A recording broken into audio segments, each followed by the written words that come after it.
Medard Otse-Azanga, député national et ancien gouverneur de l'ancienne province orientale avant le démembrement, qui a accordé une longue interview à Bunyactualite.com est revenu sur plusieurs sujets de l'heure, notamment la situation sécuritaire en territoire de Djougou, la déclaration politique du caucus des parlementaires de l'Ituri rendue publique le 13 mars dernier, l'organisation d'une conférence de paix sur l'Ituri et la visite attendue du président Kabila à Bunia.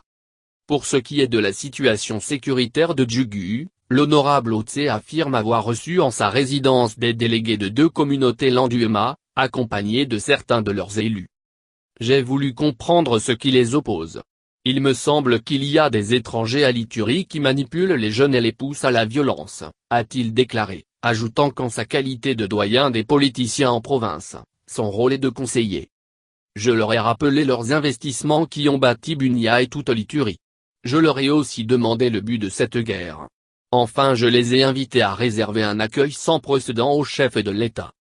Par rapport à la déclaration des députés nationaux de l'Ituri, issue de leur dernier caucus, dont Otse-Azanga n'a pas été signataire, et qui avait entre autres comme recommandation, le départ du gouverneur Abdallah Penambaka, jugé d'incapable de gérer la crise de Djougou, ce dernier indique qu'il n'aime pas rentrer dans des polémiques. C'est le président qui a désigné le gouverneur Abdallah. Ce n'est pas à moi de le contester.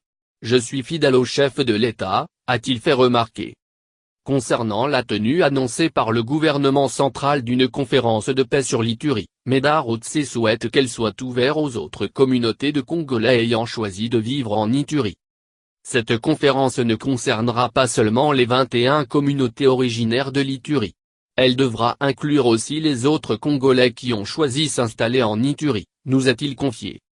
Sans donner de précision sur le jour ni la date de l'arrivée de président Kabila attendue depuis une semaine à Bunia, il a conclu en invitant l'ensemble de la population iturienne à venir l'accueillir. Nous avons beaucoup à dire au chef de l'État. D'abord la cessation des hostilités à Djougou, ensuite le problème du développement de la province. Les routes, l'eau, l'électricité, etc. L'Ituri a toujours été derrière le chef de l'État, je les invite à venir l'accueillir massivement.